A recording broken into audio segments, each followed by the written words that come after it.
श्री कृष्ण का जन्म द्वापर युग में भाद्रपद मास की अष्टमी तिथि को हुआ था। काली हथियारी रात में जन्मे कृष्ण की अनेक बाल लीलाएं प्रचलित है। धरती पर उनका जन्म बहुत से मनुष्यों और दानवों का उद्धार करने के लिए भी हुआ था, जिसमें से कुछ कहानियां बेहद प्रचलित है। कृष्ण के द्वारा की गई बाल लीला और अनेकों सूर, असुर और मनुष्य के उद्धार के आधार पर उनको नाम भी है, जैसे माधव, केशव, अच्युत, वासुदेव, नंदलाल, देवकी नंदन, गोपाल, गोविंदा, हरि, द्वारिकाधीश आदि। नाम भगवान कृष्ण के ही है। भगवान कृष्ण ने पैदा होने के साथ ही लोगों का उद्धार करना शुरू कर दिया था। वो कृष्ण ही थे जिन्होंने कौरवों के साथ युद्ध में पांडवों का साथ दिया था और पूरे युद्ध में अस्त्र न उठाने का प्रण किया था। लेकिन महाभारत युद्ध के अतिरिक्त भी केशव ने अनेक युद्ध लड़े और असुरों को मृत्यु लोक से मुक्ति दिलाई। इसी एक युद्ध के दौरान ही उनका नाम रण छोड़ पड़ा। रण के मैदान से भागने की वजह से ही केशव को शत्रुओं ने रण छोड़ नाम दिया। लेकिन ऐसी क्या वजह थी जिसकी वजह से सर्वविदित अनंत देवाधिदेव अपराजित अनिरुद्ध को युद्ध छोड़कर जाने की जरूरत पड़ गई? तो चलिए जाने भगवान कृष्ण के जीवन की अद्भुत कथा। भगवान श्री कृष्ण से मगध के राजा जरासंध को बड़ी ही नफरत रहती थी। इसलिए एक बार जरासंध ने श्री कृष्ण को युद्ध के लिए ललकारा। इस युद्ध में विजय की कामना से उसने अपने साथ यवन देश के राजा काल्यवन को भी युद्ध में सम्मिलित कर लिया।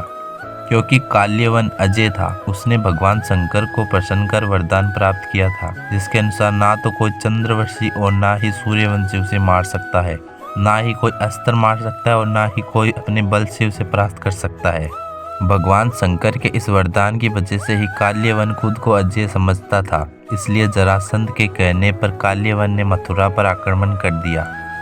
सर्वज्ञाता भगवान कृष्ण को इस बात का पहले से पता था कि काल्यवन को परास्त नहीं किया जा सकता। इसलिए उन्होंने लीला रची और युद्ध भूमि से भाग गए, जिसकी वजह से ही उनका नाम रण छोड़ पड़ा। युद्ध भूमि से भागकर श्री कृष्ण एक अंधेरी गुफा में पहुंचे, जहाँ पर पहले से ही इक्ष्वाकु वंश के राजा मंदाता के पुत्र और दक्षिण कौशल के राजा मुचकुंद गहरी निद्रा में सो रहे थे।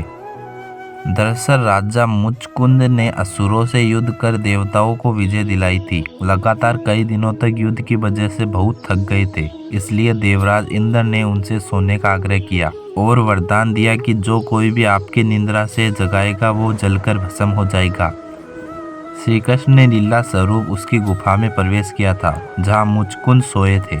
भगवान का पीछा करते हुए जब काल्यवन उस गुफा में पहुंचा तो श्री कृष्ण ने उसे भ्रमित करने के लिए अपना पीताम्बर राजा मुचकुंद के ऊपर डाल दिया। अंधेरी गुफा में काल्यवन को लगा कि श्री कृष्ण गुफा में छिपकर सो रहे हैं, इसलिए उसने राजा मुचकुंद को श्री कृष्ण समझकर जगा दिया। राजा मुचकुंद के जगते ही काल्यवन भस्म हो गया। भगवान श्री कृष्ण ने पूरे जीवन काल में तमाम लीलाएं की और लोगों का उद्धार किया। यह लीला भी इसी में से एक है, जिसके बाद उनका नाम रण छोड़ पड़ा।